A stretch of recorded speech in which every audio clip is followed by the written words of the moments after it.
Hey guys out there, this is Shawn with Mahalo Games, and we're showing you Assassin's Creed Brotherhood for the Xbox 360, PlayStation 3, and it's a new series, so let's play it, shall we? Those have not actually played Brotherhood and want to see the game with just the gameplay and the cutscenes and the amazing voice work and the story, make sure to click on the annotation up above so you can watch this without the commentary. This is for those that have played through it and want to just enjoy a walkthrough of the game with my own commentary at Mahalo Games. So I'm proud to present this for you.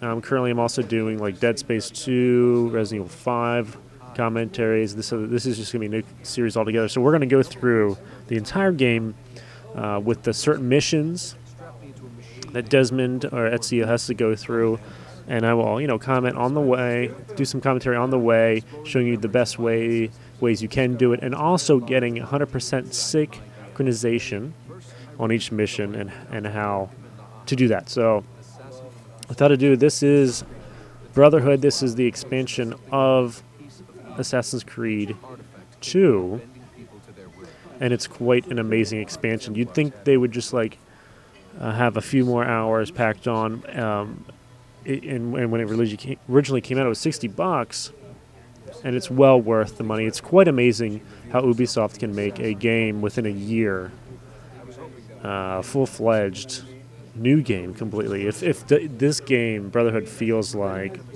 Assassin's Creed 3 as far as the length goes, so it's pretty crazy how big this game is, how big the world is, and Ubisoft has definitely taken the step up and made this series quite amazing and one of my favorites of all time. I'm definitely more of a guy that really likes a story over just complete, just regular gameplay. This is very important. So let me catch you up a little bit if you're not very familiar with this series. We're actually tracing Desmond Miles, his story, and he's also going back in his past with ancestors with the first game, Altair, Assassin's Creed 1. That happened in like the 1100s, and this one currently is about 1400s. So we're following now Ezio, one of his descendants. And he's just trying to gather information about what Desmond has to do in his future. And he's part of the assassins who are fighting against the Templars. And at this point, we're trying to figure out the memories, the past memories of Ezio after Assassin's Creed 2. And he's fighting with Cesare, one of the big antagonists of this game, and obviously has to take him down one way or another. But I can tell you, this game is quite amazing. The duration of the game takes place in Rome. You'll be seeing familiar faces from Assassin's Creed 2, like Leonardo da Vinci, one of the amazing artists that has really created this other world of weaponry, armor, paintings, drawings, whatnot. Pretty amazing what they even did with this. So actually the game starts right after Assassin's Creed 2's cliffhanger of an ending, when he doesn't even know what's going on, and he finds this person that is giving this message to Desmond, and obviously Ezio has no idea who Desmond is. Please wait. I have so many questions. And he won't know. But Assassin's Creed Revelations comes out later this year, and we may figure out more information about Ezio's past, learning about Altair from the first game, and maybe even a connection to Desmond. We don't know the full details, but I'm pretty psyched. I can't wait for it.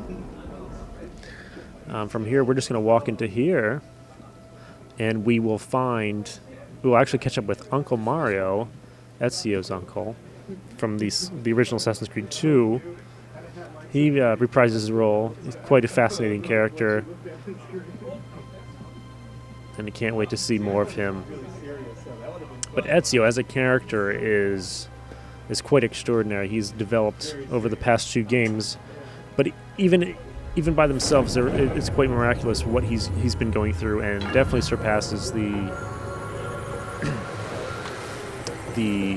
character Altair, his own descendant.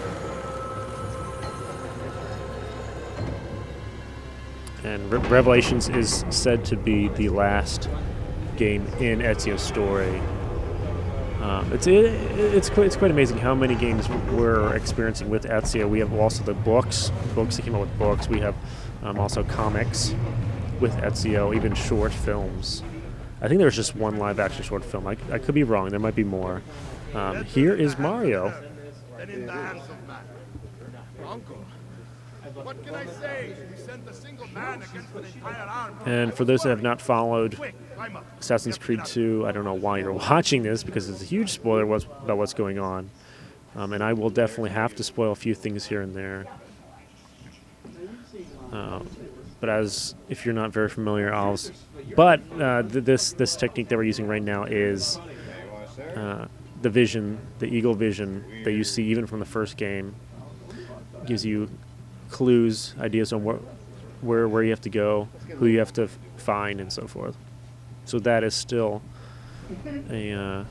something that we see from past games. And I'm sure we will definitely still see it in Revelations. Are we serious? Okay, I'm gonna play. You would not believe the things I have seen, Master. Cowboy hat, bro. Then be sure to stay alive that I might hear of them. I expect opposition. And I expect the fortune to mourn the loss. And if you don't know the actual voice of Ezio, it is Roger Craig Smith, who also is Chris Redfield from Resident Evil 5. He's got quite the amazing talent of a voice behind him, and you couldn't even picture him playing as Chris, because he really changes his roles dramatically, and it's very impressive. I love how even as Desmond controls Ezio, at the same time he doesn't. This is still his story, Ezio's story, but with the machine that Desmond is in, that you will soon talk more of later, that the translation between Italian and English have a kind of like, and there's an issue with that, and you see words in parentheses, like, so the translation, they still need to tinker around with that in the future. So as you can see, it's kind of like a glitch. It's a pretty cool feature that they didn't necessarily have to add in, but they went ahead and did that anyway. So this beginning is definitely much more of a tutorial on how to bring your uncle out of this huge situation with the Borgia. But what's really excellent about this game that even the second game didn't do is, once you're able to attack one enemy, you can start consecutively attacking others right away. So it's kind of like Batman Arkham Asylum with the combat style. And it's really good, it's really cool, and it's fun, because the game also is comprised of simulation levels, like how to take down as many enemies as possible. So that's one example. But we got to get out of here. We got to move. Definitely have more guys in the way, and you got to love being able to take out 2 guys at once. And Mario, why do you have to be a douche there? My own uncle threw me down there. So, but we'll just shrug it off, and we'll start following him over the buildings here. I gotta say, it's quite amazing what you can do with climbing from building to building, and it's very cinematic, even in its multiplayer. It's very fun to track down other opponents.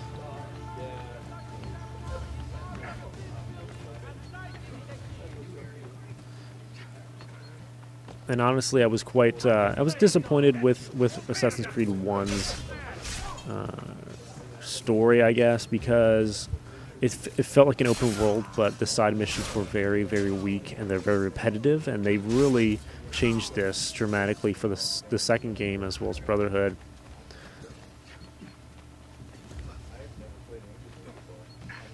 And if you play this, you know, by yourself, depending on like how much free time you have, it's quite expansive how long this game is for the production value of just 1 year at Ubisoft.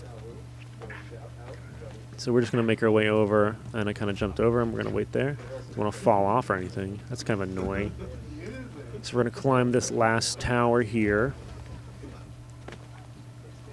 with the uncle.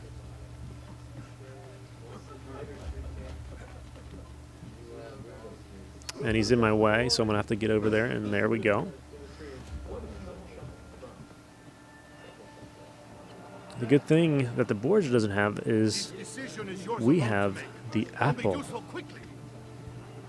a very powerful object that Ezio doesn't want to really use for his advantage. It's very powerful and beyond his comprehension to this point right now. And that is the beginning of Assassin's Creed Brotherhood as Ubisoft presents. You also have to really applaud Ubisoft for the music behind these two sequels, 2 and Brotherhood. Jesper Kyd, as the composer, does a really fascinating job making this game come to life.